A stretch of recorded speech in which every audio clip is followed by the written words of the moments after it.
Europe 1, 7h46, l'interview vérité. Thomas, vous recevez ce matin Philippe Evin, le président du SNPL Air France, qui est le premier syndicat de pilotes de la compagnie. On a vu des images hallucinantes hier en marge du comité central d'entreprise d'Air France, au cours duquel 2900 suppressions de postes ont été annoncées, avec deux responsables de la compagnie à qui l'on a arraché leur chemise, au sens propre. L'un des deux hommes a dû escalader des barrières pour se sauver. Bilan, 7 blessés. Bonjour Philippe Evin. Bonjour. Est-ce que vous avez été choqué par ces images? Est-ce que vous condamnez l'agression physique de ces deux hommes?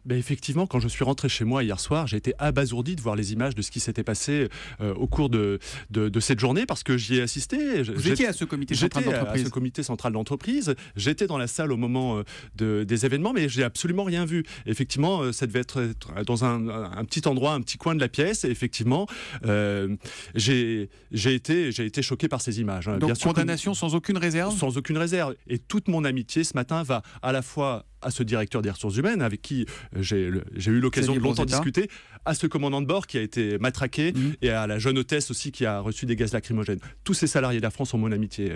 Mais Philippe Evin, que se passe-t-il à la fin dans cette compagnie pour qu'on en arrive là? Écoutez, je pense que, et Air France ne fait pas exception, la violence sociale qui est dans les entreprises aujourd'hui atteint un point critique. On a vu d'autres événements comme ça dans d'autres entreprises. On rappelait à votre antenne ce matin ce qui s'était passé avec Continental. Je crois que vraiment la violence sociale, elle s'exprime à la fois, on l'a vu hier, par la voix des salariés, mais également par la voie des directions. Oui, mais attendez, parce qu'on n'en arrive pas là par hasard. On reproche aux pilotes et à votre syndicat, le SNPL, d'être trop radicaux, de refuser tout dialogue.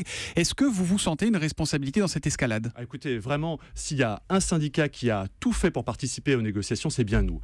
Nous nous sommes mis vraiment en position de pouvoir discuter dès début septembre. Nous avons assisté à toutes les réunions. J'ai assisté à toutes les réunions de négociation.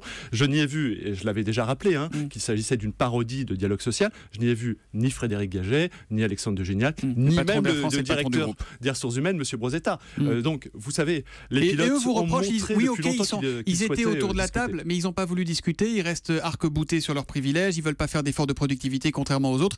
Et en gros, c'est de leur faute si on annonce 2900 suppressions de postes. Bien sûr. Écoutez, je suis un peu désolé finalement que le débat il prenne cette forme-là, mais on l'a expliqué. La politique d'Air France, elle était connue. Il n'avait finalement qu'un seul plan. Il s'agissait de réduire la voilure de la compagnie, alors que c'est absolument incompréhensible. Absolument, j'en suis convaincu.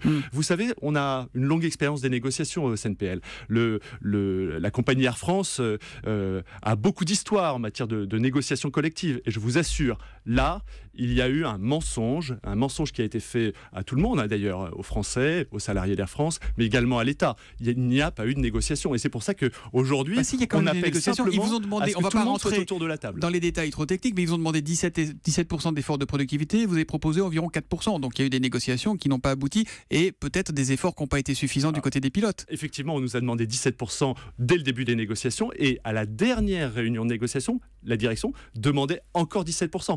Quand on sort au bout d'un mois de négociation exactement au même point où on est rentré, on démontre bien qu'on ne voulait pas discuter. Le SNPL, pour sa part, a proposé des mesures mais parfaitement conséquentes pour essayer d'aider l'entreprise, même si on sait très bien que la solution n'est pas là. La solution passera de toute façon par le troisième acteur qui pour l'instant est assez silencieux. C'est l'État. C'est l'État. Il n'est pas silencieux. On entendait Alain Vidalis dans le journal de 7h, secrétaire d'État au transport, qui disait le gouvernement est disponible, mais voilà, Air France est une entreprise privée et il faut faire confiance à la direction. Oui, c'est pas tout à fait exact. L'État qui détient 17% d'Air France. L'État détient 17%, c'est lui qui choisit les dirigeants d'Air France, c'est lui-même qui va procéder au remplacement du directeur des ressources humaines, M. Brosetta, dont le départ était prévu avant les événements d'hier. Il va être remplacé par M. Gâteau, qui est le conseiller social du Premier ministre. On voit bien que l'État est totalement présent à tous les étages de la compagnie. Et vous dites quoi? Que l'État se cache derrière son petit doigt, qui refuse de prendre ses responsabilités aujourd'hui? Un petit peu, vous savez, les organisations syndicales, cela fait des mois, j'ai participé à ces courriers que nous demandons à être reçus par le gouvernement,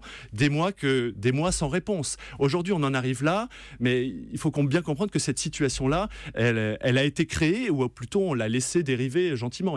Maintenant, il faut se mettre autour de la table. En attendant, c'est exactement. Vous voyez, vous êtes d'accord avec Alexandre de Gignac, le patron du groupe Air France KLM, qui disait on est prêt à reprendre les négos. Donc vous êtes prêt aussi? Tout le monde est prêt? Bien entendu. dès lors que tous les acteurs qui ont une influence et qui peuvent avoir une influence sur la santé économique de la compagnie seront présents, bien entendu. Quelle est la suite des opérations pour vous? Qu'est-ce qui peut se passer? Écoutez, c'est simple. Air France a besoin de deux choses. A besoin de se réorganiser. Il y a tout un tas d'habitudes qui n'ont pas été remises en cause. Et Air France a besoin d'argent. A besoin d'argent pour investir. Et Air France est fragilisé. Air France risque de se faire croquer par une autre compagnie parce que le cours de l'action est assez bas et Air France est en danger. Mais vous avez raison, à tout moment. Donc est-ce que c'est pas aussi l'échec de votre stratégie à vous, les pilotes? Ah non, là, franchement, je ne crois pas. Vous savez, les salariés d'Air France et aussi les pilotes ont fait, il y a 3 ans, un plan qui a apporté 20% de modération salariale, on va dire, et qui aboutit aujourd'hui à ce que l'entreprise soit profitable. Vous verrez, à la fin de l'année, Air France présentera un bilan de 300 ou 400 millions positif. Donc, ce travail, il a été fait par les salariés. C'est compliqué de faire 5 allers-retours de plus par mois sur des longs courriers. C'est ce qu'on vous demande concrètement. Voilà. Ah, mais c'est simple, monsieur Thomas Soto, on le fait déjà. Vous savez qu'aujourd'hui, il y a plus de 60 pilotes long courrier d'Air France dont le planning va être aménagé parce que sinon ils vont atteindre la butée d'heures avant la fin de l'année et cela risquera de faire annuler des vols sur le pic de l'activité de décembre. On fait déjà toutes ces heures-là. Est-ce qu'il faut s'attendre à une grève des pilotes? Non. Il y avait hier une grève des personnels au sol. Écoutez, pour l'instant, franchement, nous souhaitons laisser toute la chance possible à la discussion, à la négociation et à nouveau, je vous le redis, la solution, elle passera par la réunion de toutes les parties, l'État, la direction, les syndicats, pour trouver une solution à cette compagnie qui est une belle compagnie que l'on aime. Est-ce qu'il faut changer la direction d'Air France aujourd'hui? La seule chose qu'on constate, c'est pas une question d'homme, c'est que le dialogue social, vous l'avez vu au mois de septembre de l'année dernière, on l'a connu tout au long de cette année 2015, il est pratiquement impossible. On l'a vu avec cette... Donc, est-ce qu'il faut changer la direction d'Air France? Est-ce qu'il faut remplacer Alexandre de Gignac? En tout cas, il faut changer les habitudes. Ça, c'est certain. Cette politique, finalement, basée un peu sur la communication et uniquement sur les coups d'éclat médiatiques, ça ne peut plus continuer. Merci Philippe Evin d'être venu en direct sur Europe ce matin. Vous êtes, je le rappelle, le président du SNPL Air France, premier syndicat de pilotes de la compagnie. Bonne journée. Merci.